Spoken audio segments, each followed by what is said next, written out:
Unbeknown to the inhabitants of the Oklahoma town Minninnewah, the largest tornado to date is about to land, bringing death and destruction with it. In particular, 4 families come to grips with their respective crises. Will the tornado push them further apart or help them unite as they strive to survive? The movie opens with Tammy hanging outside her house amidst a crackling thunderstorm.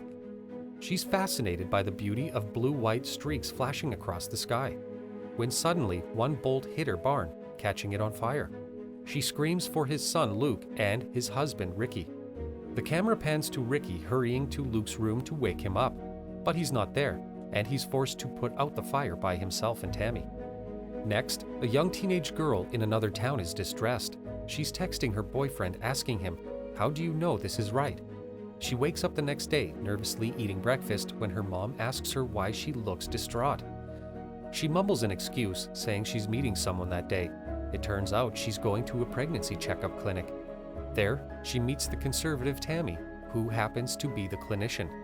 Maddie is undergoing her ultrasound checkup when Tammy begins to ask personal questions about her pregnancy, and how about having a child is one of life's greatest blessings. The forcefulness of Tammy's beliefs on Maddie frighten the teenage girl, causing Maddie to clarify that she's there to get an abortion. But Tammy suggests, why won't she get married instead? The confusion causes Maddie to be frightened and she runs away from the clinic. On the road, she meets Eric, her boyfriend. She brings up the question of getting married, but Eric resists, prompting Maddie to ask Eric bluntly if he genuinely loves her. Eric responds by clarifying that he loves being with her. Frustrated, Maddie pushes Eric aside and drives away. She proceeds to the salon where she works at. Later in the day, she dyes her mother's hair and admits she's pregnant. Mother and daughter engage in an emotional conversation, but a phone call interrupts because Kim, the regional disaster manager, asks Maddie if she can pick up her deaf daughter Peyton from school.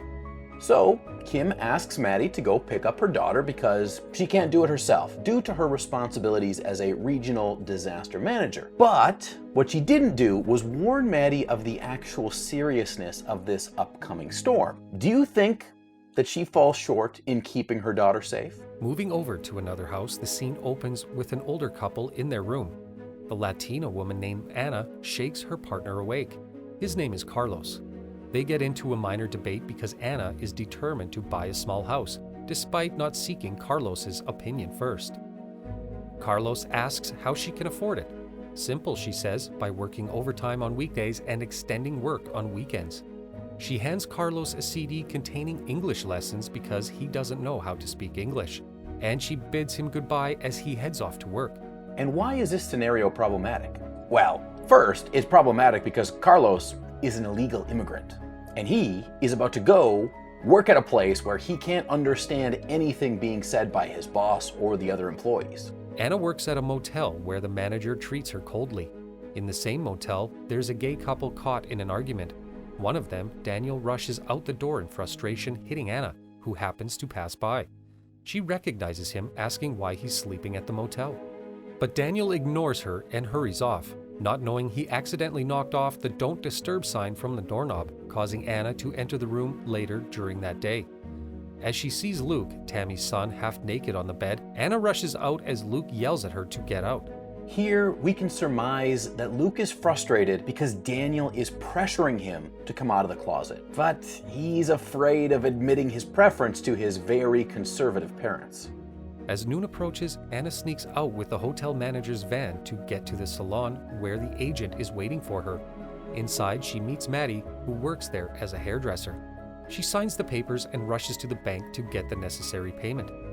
Back to Luke. The next time he appears on screen, he's on his father's field.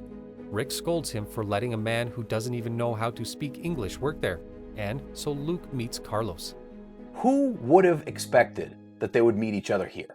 The conflict is difficult for both characters. Carlos is an illegal immigrant who doesn't know how to speak English, and he's working on a farm as a farm boy, when in reality, he's actually a mechanic. This guy, he's incredibly lost. Moving over to Luke, it's quite evident that he has little interest in looking after the farm, and that his parents are forcing him to live up to their expectations, not caring if that's what he wants in the first place. After some commotion, Rick's plowing machine breaks down. Not wanting to spend much money on professional labor, he asks Carlos to fix it, since he heard Carlos insisting he's a mechanic a little while back. Carlos explains he needs parts to fix the machine, and so Rick gives him a map to tell him where to go and sends him off. As the characters move about their lives with their respective conflicts, the storm keeps brewing in the background. Carlos drives to the repair shop to buy some parts but has difficulty interacting with the cashier because of the language barrier. Back in the car, he turns on the radio. Storm warnings are being broadcasted. Unable to understand, he pops in the English tutorial DVD, silencing the reporter's voice and warning him of the storm he's driving towards. True enough, the weather becomes worse as Carlos drives on. His visibility is quickly turning to zero due to the heavy rain. But that's not the worst part, because large ice chunks start slamming onto his windshield. A hailstorm! All over town, people are panicking. Warning sirens blare off, and they have 13 minutes to take shelter from the upcoming tornado. The camera pans to Anna, who realizes the seriousness of the situation and begins to evacuate the motel dwellers to a safer place. Back on the farm, Luke finally admits to his conservative parents regarding his homosexuality. But it wasn't the best time to open up this conversation because the storm was at hand. As the wind grows in velocity, Luke desperately tries to convince his parents to get in the storm cellar, but they refuse. Thankfully, though, Luke is able to get the rest of the workers in, including his lover, Daniel. But what about Maddie and Carlos? They weren't so lucky. After Maddie leaves the salon, she successfully takes Peyton home. However, Eric visits Maddie there, and they engage in an argument. Here, Maddie discovers that Eric has 2 other children, and that he has a wife. The intensity of the discussion diverts Maddie's focus from Peyton, and she fails to hear the warning siren. But, unknown to her, Peyton walks outside the house thinking Maddie's there, and the deaf child finds herself staring straight into the storm that's about to demolish the town. Right before she gets swept up by the tornado, Maddie grabs her, but it's too late. They're caught in the middle of the wind and debris, causing Maddie to suffer from heavy lacerations. Carlos suffers a similar fate. So strong is the wind that he gets caught up in it while sitting in his car. He wakes up with his hand stuck to the roof. Hence, the storm wrecks the town. It uproots homes, it ruins people's lives. How will the characters' conflicts and problems resolve themselves now that the storm is over? Let's take a look at each one. After the storm passes, Luke, along with the rest, gets out of the storm shelter. He discovers in relief that his mother is well and alive. However, she's in a heavy daze. Then, they see Ricky lying motionless on the ground. Both of them panic as they do their best to revive him. Thankfully, they're able to hear his heartbeat again. Although he's still unconscious, what about Maddie? Her mother searches for her amidst the ruins, and she finds her wounded underneath piles of rubble. Her mother rushes to an emergency vehicle where she recuperates. Eric finds her there, but Maddie finally decides to leave him for good. A while later, Kim happens to pass by and sees Maddie in the emergency vehicle. Upon seeing her lacerated face, she panics and asks where Peyton is. Maddie's mother apologizes, saying she did her best to find Peyton but couldn't. Kim rushes to where her house used to be, calling Peyton's name over and over. Finally, after a few distressing minutes, she hears Peyton screaming, "Mama!" and they find each other in a touching reunion.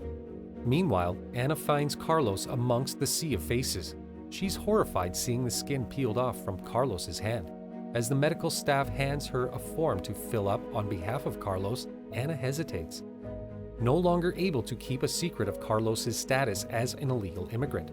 Carlos begs Anna not to seek medical attention as to not compromise their life in America. But Anna tells him that her life is wherever he is. She finally learns to value her relationship with him over her ambitions. Not all their fates end well. But if there's anything we can learn from this movie, it's that you have to appreciate what you have right here and right now. Because we never know what the next hour will bring. It could all be swept away in a natural disaster. Now, this can be a confusing movie to watch. Not only because of the sheer number of main characters that you'll have to get to know within a few minutes of each other, but also because of how interconnected their lives are. Although the interconnectedness of the characters will give you a sense of amazement, the quickness with which it's introduced can really overwhelm you. And all in all, this is an okay movie to watch. If you like the suspense of man versus natural disaster plots, then you're going to find this one quite enjoyable. Please subscribe to our channel to be notified when we upload, and don't forget to suggest movies that you want us to recap in the comments down below.